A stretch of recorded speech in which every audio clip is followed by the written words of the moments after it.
Welcome to Untold Black Legend. The bells of the convent rang for the final time. High in the hills of Thessaly, where olive trees trembled under the autumn wind, a small community of nuns gathered inside a chapel already surrendering to age. Cracked frescoes watched over them, saints whose faces had been scraped away by centuries of smoke, damp, and grief. Beyond the ridge, fire glimmered. Ottoman banners were visible now, red cloth snapping in the wind like embers scattered across the mountainside. The women understood what that meant. No riders came from the villages below. No soldiers remained to protect them. Only the silence before conquest. Their abbess, Sister Eleni of Larissa, stood before the altar, a silver crucifix clenched in her hands. It had survived more than a century of storms and invasions. Her voice was steady, almost calm. If they breach the walls, she whispered, "Keep your vows in your hearts. What is held there cannot be taken." She was wrong. When the armies of the empire reached the convent gates, vows, prayers, and sanctity meant nothing to what history would later try to erase. If you're drawn to documented accounts from the Ottoman Byzantine frontier, missionary letters, Vatican reports, forgotten monastic records, subscribe to Untold Black Legend. This channel exists to bring buried history back into the light. Now, back to the story.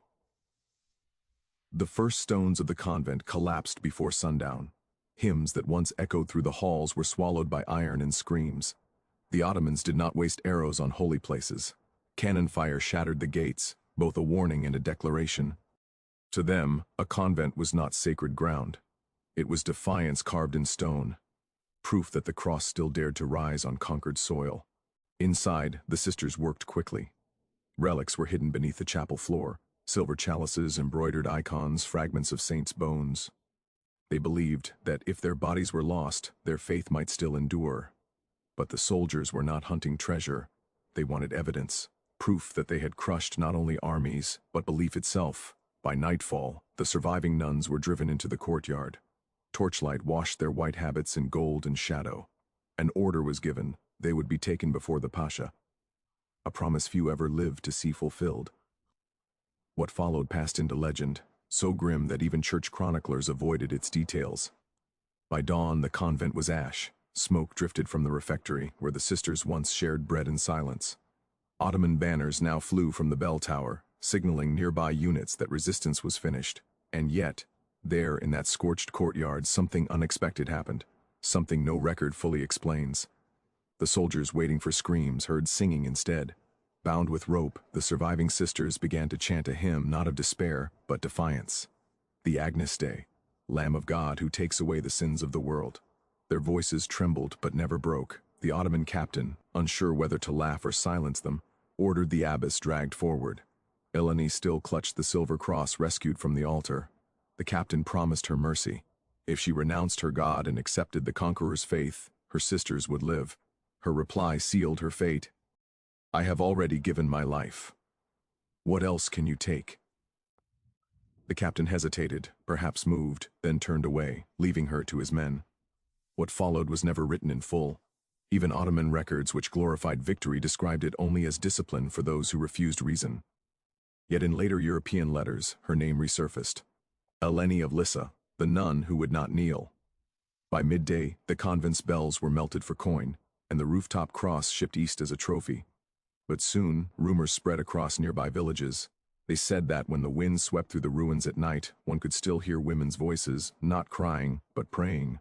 The smoke had barely faded when the march began.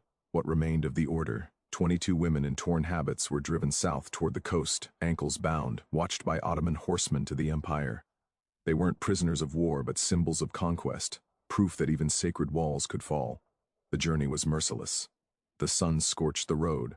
The sisters, who had never stepped beyond their cloister, stumbled from thirst and exhaustion. When one fell, another lifted her veil so soldiers wouldn't trample it. A final act of dignity in a world stripped of mercy.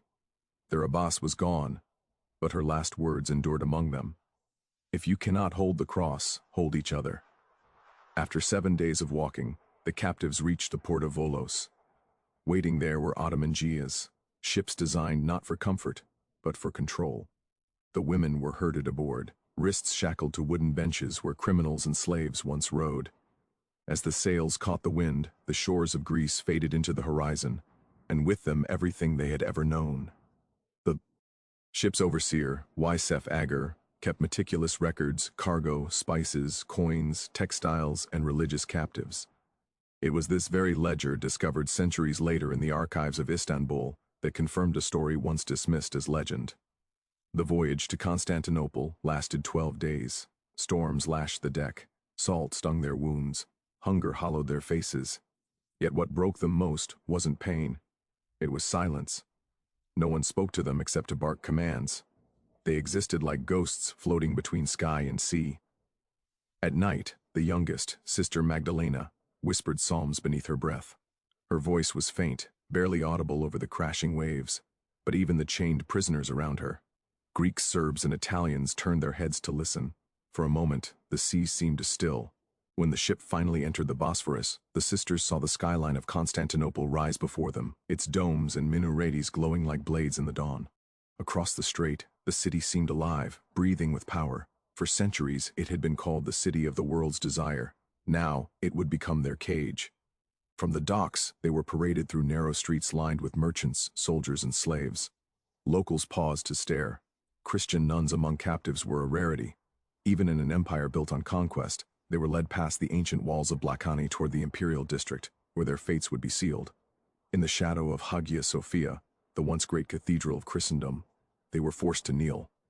As the muezzin's calls echoed from the minarets, one of the sisters whispered, "We are home, but it is no longer ours." Before dawn, they were taken into a marble courtyard surrounded by towering columns. This was not a dungeon. It was the Dan Humayune, the imperial council, where the will of the sultan ruled above all. Here, captives were not judged by kings or priests, but by empire itself. For the nuns of Thessaly, their faith would be measured against the laws of conquest. At the center of the hall sat the Grand Vizier, a man whose expression betrayed nothing. To his left, scribes waited with ink and parchment, ready to record every detail, names, ages, and intended uses. Every word would be entered into registers that still survive centuries later, stained by wax and time. The sisters stood in torn habits, eyes lowered. Through translators, they were told the Sultan had granted mercy on one condition. Those who accepted conversion would be given new names, food, and life within the palace. Those who refused would face the discipline of faith, a phrase that could mean imprisonment or disappearance. None spoke. Sister Magdalena trembled. She had seen what happened to other captives brought before the vizier. Greeks, Armenians, Slavs, all swallowed by the empire's silence. Before the guards could drag her forward, one of the elders, Sister Diris, stepped out of line. She addressed the vizier not as a captive, but as someone who had lived long enough to watch empires rise and decay. "My lord," she said, "you may rename us, but you cannot rewrite the prayers we carry." The interpreter hesitated, unsure whether to translate such words. When he did, the vizier's face remained unreadable. Then he replied coldly, "Prayers fade when the tongue forgets how to speak them." With a motion of his hand, the sisters were dismissed, not to execution, but to the lower chambers of Topkapi Palace, where unclassified captives were kept. Some would call it mercy. Others would later call it something far worse. Some were given a different kind of prison, one disguised as service. Beneath the palace gardens lay a labyrinth of stone halls sealed from the sun. Each chamber had a thin slit for light, barely enough to tell night from day. The nuns were strict of their habits, clothed in rough garments, and told they would now serve cleaning floors, sewing garments, feeding fires for the upper chambers. It was meant to break them, to turn holiness into servitude. But the Ottomans underestimated them. These were women who had already lived under vows of silence and denial. Hunger, cold, and solitude were nothing new. For them, suffering was not punishment. It was devotion made real. Even in this subterranean prison, their discipline became armor. At night, they prayed in secret. One carved a cross into the clay wall with her fingernail. Another traced verses into the dust beneath her straw bed. They began counting days by the rhythm of the muezzin's call, not out of conversion, but as a defiant clock for faith that refused to die. Soon whispers spread among the servants. There were stories of the silent sisters, foreign women buried beneath the palace who never spoke, never begged. Some called them cursed, others called them saints. Their silence echoed through the tunnels louder than prayer. Days bled into months. Their hands blistered from labor, washing linens, polishing brass, tending fires that gave heat to others. but none to them. Their names were forbidden. Each woman was given a number, a mark of ownership. The empire believed time and hunger would bend even the strongest faith. That was when the next stage began, a test disguised as mercy. First came kindness. Food, oil, and silks were sent to their quarters. Learned men from the palace came to speak gently, offering rest, peace, even small freedoms. "Your God and ours are not enemies," one imam said. "Take our tongue, and you will be free." But they all understood what that freedom meant, erasing the memory of who they were. To forget was the one sin they could not commit. Sister Magdalena, once frail and trembling, began to rise as their strength. She whispered fragments of scripture remembered from their convent, verses half forgotten, reshaped into prayers that kept them alive. Even incomplete, the word endured. When persuasion failed, the masks came off. The torches were doused, food cut in half. No more kind visits, only silence and darkness. One by one, they were taken to a narrow room where scribes waited. Each was told to repeat a single phrase of submission. Those who did were allowed to live within the palace walls. Those who refused disappeared. It wasn't one grand act of cruelty, but a slow, methodical breaking of the soul.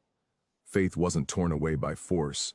It was chipped away by hunger, waiting, and the quiet voice asking, "Why suffer for a God who doesn't answer?" A few gave in. 2 sisters from Corfu, twins, finally whispered the words. They were dressed in silk and taken away, never to be seen again. For those who remained, each disappearance hardened their resolve. Sister Dearest, once brave before the Grand Vizier, grew thin and pale. When guards demanded her name, she smiled faintly. "Call me Silence, she's aid." Her defiance spread like contagion. From that moment, none of them spoke to their captives again. When questioned, they answered only with stillness. And in that stillness, they reclaimed what the empire thought it had taken: control. Official records mention them only in passing. Foreign captives, unresponsive, unproductive. To the Ottomans, they were failed conversions. To history, they became something else. Living proof that faith could survive where walls and chains could not. By the time spring returned to the palace gardens above, only 11 of the original 22 were still alive. The guards called them ghosts in rags. But the servants whispered of something stranger, that sometimes deep in the night, faint voices could be heard beneath the palace, chanting in a language no one remembered, but everyone feared. It was the same hymn they had sung as their convent burned.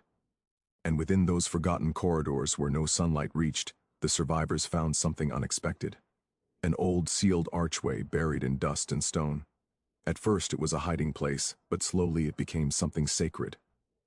They used broken pottery for candle holders, a scrap of linen for an altar cloth. From a shard of a shattered mirror they fashioned a crude cross. In this secret chapel they gathered each night after the palace slept. No hymns, no sermons, only whispers. Each woman knelt and shared a memory, a home, a church bell, the warmth of bread before dawn. These memories became their new psalms, small offerings to a God who still listened in the dark. A Venetian prisoner once wrote of strange voices echoing beneath the harem, women singing in Latin to a God not of this empire.